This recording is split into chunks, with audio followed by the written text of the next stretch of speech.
Hello friends, BD study Bangla YouTube চ্যানেলে তোমাদের সবাইকে স্বাগত জানাই। তো বন্ধুরা, আজকের এই ক্লাসটা খুবই গুরুত্বপূর্ণ হতে চলেছে। তো ক্লাসটা শেষ পর্যন্ত দেখো এবং চ্যানেলে নতুন হলে চ্যানেলটি অবশ্যই সাবস্ক্রাইব করো।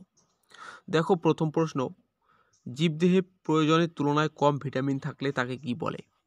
ঠিক আছে, তো খুবই গুরুত্বপূর্ণ প্রশ্ন। তো জীবদেহে প্রয়োজনের তুলনায় কম ভিটামিন থাকলে তাকে বলে হাইপোভিটামিনোসিস। ঠিক আছে, অপশন বি হচ্ছে সঠিক উত্তর। তারপর দেখো দ্বিতীয় প্রশ্ন, মিউরিটিক অ্যাসিডের রাসায়নিক নাম কি? মিউরিটিক অ্যাসিডের রাসায়নিক নাম হচ্ছে নাইট্রিক অ্যাসিড। অপশন বি হচ্ছে সঠিক উত্তর। তারপর 3 নম্বর প্রশ্ন, রাইবোজোমে প্রোটিন থাকে কত শতাংশ? ঠিক আছে, তো রাইবোজোমে প্রোটিন থাকে 40%। অপশন বি হচ্ছে সঠিক উত্তর। তারপর 4 নম্বর, দ্বৈত শাসন এর প্রবক্তা কে? দ্বৈত শাসন এর প্রবক্তা কে? ঠিক আছে, তো দ্বৈত শাসন এর প্রবক্তা হচ্ছে লর্ড ক্লাইভ। অপশন সি হচ্ছে সঠিক উত্তর। তারপর দেখো 5 নম্বর প্রশ্ন, পাল যুগের দুজন ভাস্করের নাম কি? পাল যুগের দুজন ভাস্করের নাম কি? ঠিক আছে, খুবই গুরুত্বপূর্ণ প্রশ্ন। তো পাল যুগের দুজন ভাস্করের নাম হচ্ছে ধীমান ও বিটপাল। অপশন এ হচ্ছে সঠিক উত্তর, অপশন এ।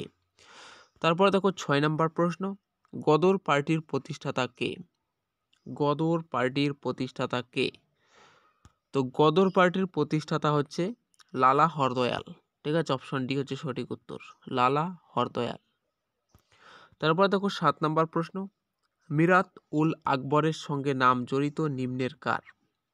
ঠিক আছে, তো অপশন আছে জুনা খাঁ, শেরশাহ, উধম সিং, রাজা রামমোহন রায়।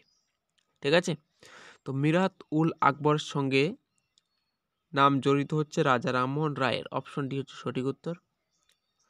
তারপর সেবক ছদ্মনামের আড়ালে যে নাট্যকার নাটক লিখতেন তার নাম কি?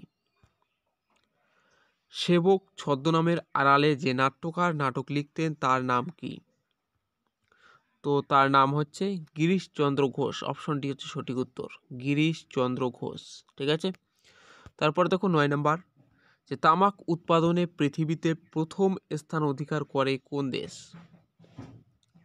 তামাক উৎপাদনে পৃথিবীতে প্রথম স্থান অধিকার করে চীন। অপশন বি হচ্ছে সঠিক উত্তর। ঠিক আছে, চীন।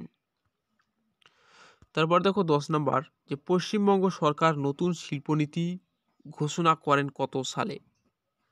ঠিক আছে, গুরুত্বপূর্ণ প্রশ্ন। তো পশ্চিমবঙ্গ সরকার নতুন শিল্পনীতি ঘোষণা করেন 1996 সালে। অপশন এ হচ্ছে সঠিক উত্তর, 1996। ঠিক আছে, তারপরে দেখো, ভারতে পঞ্চায়েতি রাজ ব্যবস্থার সূত্রপাত ঘটে কত সালে? ভারতে পঞ্চায়েতি রাজ ব্যবস্থার সূত্রপাত ঘটে কত সালে? ঠিক আছে, তো ভারতে পঞ্চায়েতি রাজ ব্যবস্থার সূত্রপাত ঘটে 1959 সালে। অপশন বি হচ্ছে সঠিক উত্তর। ঠিক আছে, অপশন বি। তারপর দেখো 12 নম্বর প্রশ্ন, মুখ্য নির্বাচন কমিশনের কার্যকালের মেয়াদ কত বছর? ঠিক আছে, মুখ্য নির্বাচন কমিশনের কার্যকালের মেয়াদ 5 বছর। অপশন ডি হচ্ছে সঠিক উত্তর, 5 বছর। ঠিক আছে, তারপর দেখো, লাল বাহাদুর শাস্ত্রীর সমাধিস্থল নিম্নের কোনটি? ঠিক আছে, অপশন আছে কিষানঘাট, রাজঘাট, কাবুল এবং অপশন ডি বিজয়ঘাট। তো লাল বাহাদুর শাস্ত্রীর সমাধিস্থল হচ্ছে বিজয়ঘাট। অপশন ডি হচ্ছে সঠিক উত্তর, এবং কাবুল হচ্ছে বাবরের সমাধিস্থল। ঠিক আছে, তারপর দেখো 14 নম্বর প্রশ্ন, সাম্রাজ্যবাদ কো নাশো কার উক্তি? ঠিক আছে, খুবই গুরুত্বপূর্ণ উক্তি। তো এই উক্তিটি করেন ভগৎ সিং। অপশন এ হচ্ছে সঠিক উত্তর, ভগৎ সিং।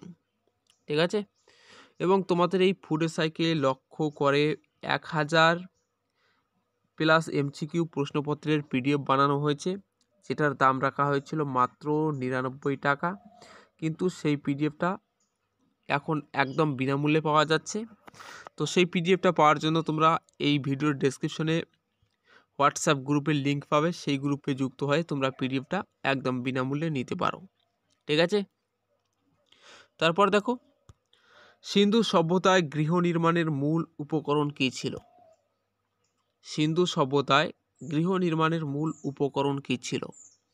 কাঠ, পাথর, ইট নাকি উপরের সবকটি? তো সিন্ধু সভ্যতায় গৃহ নির্মাণের মূল উপকরণ ছিল ইট, অপশন সি হচ্ছে সঠিক উত্তর। তারপরে দেখো, প্রচলিত ধারণা অনুযায়ী মহাবীর দেহত্যাগ করেন কত বছর বয়সে? ঠিক আছে, তো সঠিক উত্তর হচ্ছে অপশন সি 72, অপশন সি। এবং তার সঙ্গে প্রতিটি প্রশ্নই কিন্তু খুবই গুরুত্বপূর্ণ প্রশ্ন। ঠিক আছে, তো ভিডিওটা অবশ্যই শেষ পর্যন্ত দেখবে। তারপর দেখো, 1857 সালে প্রথম মহাবিদ্রোহ দেখা যায় কোথায়? 1857 সালে প্রথম মহাবিদ্রোহ দেখা যায় মিরাট এ, অপশন বি হচ্ছে সঠিক উত্তর, মিরাটে। তারপর পঞ্চম শিখ গুরু অর্জুনকে হত্যা করেন কে? পঞ্চম শিখ গুরু অর্জুনকে হত্যা করেন কে? খুবই গুরুত্বপূর্ণ প্রশ্ন। তো পঞ্চম শিখ গুরু অর্জুনকে হত্যা করেন জাহাঙ্গীর, অপশন সি হচ্ছে সঠিক উত্তর, জাহাঙ্গীর। তারপর দেখো, ইস্ট ইন্ডিয়া কোম্পানি গঠনের সময় ভারতের শাসক কে ছিলেন? ঠিক আছে, তো অপশন আছে বাবর, আকবর, হুমায়ুন নাকি জাহাঙ্গীর। ইস্ট ইন্ডিয়া কোম্পানি গঠনের সময় ভারতের শাসক ছিলেন আকবর, অপশন বি হচ্ছে সঠিক উত্তর। তারপরে দেখো, ভারতের প্রথম রাজনৈতিক মানচিত্র অঙ্কিত হয় কত সালে?